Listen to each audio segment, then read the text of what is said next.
Welcome back, class. So we were studying about the Fourier transform of the different kind of signals and their properties.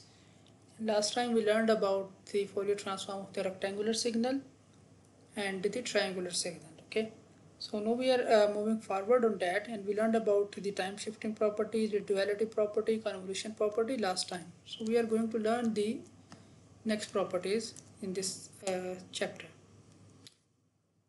The most important properties are here, like if we have a switched sinusoidal signal, how we can calculate its Fourier transform, the power spectral density, which we call this PST, and autocorrelation. Okay, there is a very important relationship between these two, which we will learn in this chapter, in this part of this lecture. So the first thing is just a replica or revision of the concept which you have learned earlier on. Okay, if we get a rectangular signal, like the convolution of the two rectangular signal, it will give us a triangular signal. Okay, so using the convolution theorem, we can find that the Fourier transform of a rectangular signal is basically sinc square. Okay, so that is the same thing which we have learned. The important thing, the second important point is the switch sinusoidal. Switch sinusoidal is that if we have a rectangular signal, okay, let's say it is represent from t over 2 to minus t over 2, amplitude of 1. This is my rectangular signal, and let's say I have a cosine signal, okay, which is like the infinite time.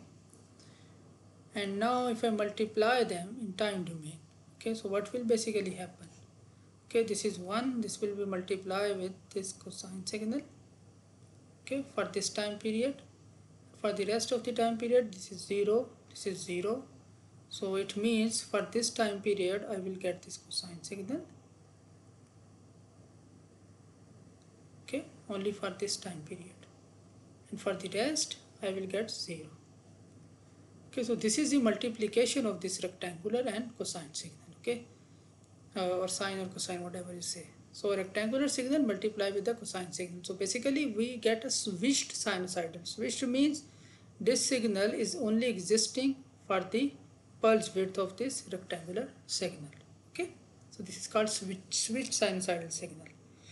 Now the question is, if we get such kind of a signal, then how we can calculate its Fourier transform.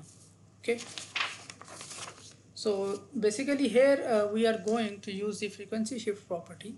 Okay, so in general we know that basically this sine signal, okay, it can be written as the summation of the exponential signal, right? That a sine signal, it can be written as summation of the exponential signal. Okay, or like sine, it can also be written as a cosine with a phase shift of pi over 2. Okay, or like if we just like make a shift for 90 degree, minus 90 degree in sine, we can get the cosine. Okay, so we know that cosine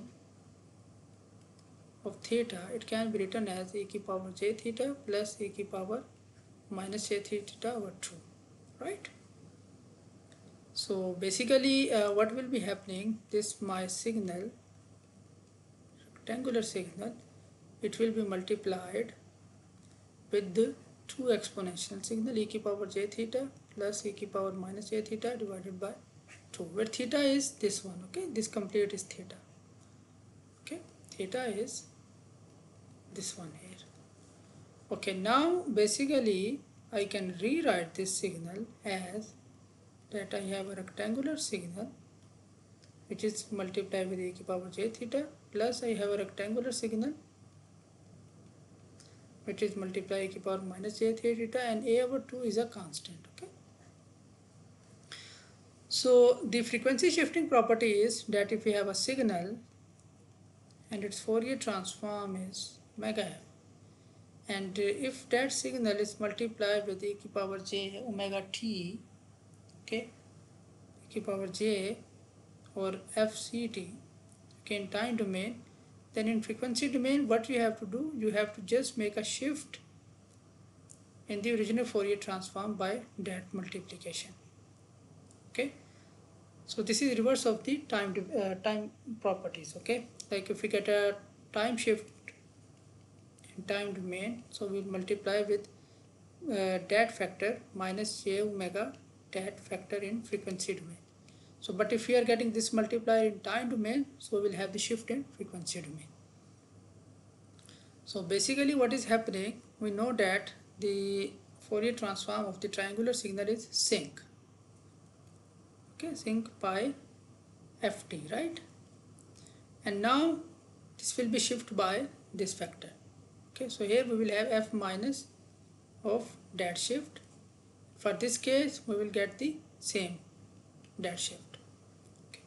So basically for the first case we will have f like f plus f naught shift, f minus f naught shift. Okay, so that will be the Fourier transform of this with sinusoidal by using the properties.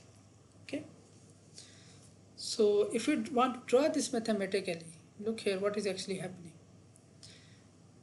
Initially for the rectangular signal you have one, okay, this is our sinc function. Okay, and if you guys remember, okay, what if we just take the Fourier transform of the cosine signal only, so basically we get two pulses, right? One is f naught and one is minus f naught. So basically in frequency domain they are being multiplied. Multiplication means this impulse, it will be shifted at this location and this location. Okay, so basically spectrum will look like this is 0, this sinc function will be shifted at f naught, and this sinc function will also be shifted at minus f naught. So basically in frequency domain what I have two sinc function, one as f naught, one is minus f naught. So if you see here, I got one sinc function at f minus f naught, I got one sinc function at f naught. Okay, so that is the Fourier transform of a with sinusoidal signal. Similarly, if you remember that if you have any signal and if you want to calculate its power, so what we have to do, we take the magnitude square of that signal. Okay, if we have any signal omega t, so we take magnitude square of that signal and we integrate for the one time period. Okay, with the limit approaches to infinity. Okay, 1 over t. So this is our formula of the power, that we can calculate the power of a signal in time domain. Okay. Now if we take the Fourier transform of this signal, we know that we will get omega f. Okay, so we can also calculate the power of a signal by replacing this with the Fourier transform.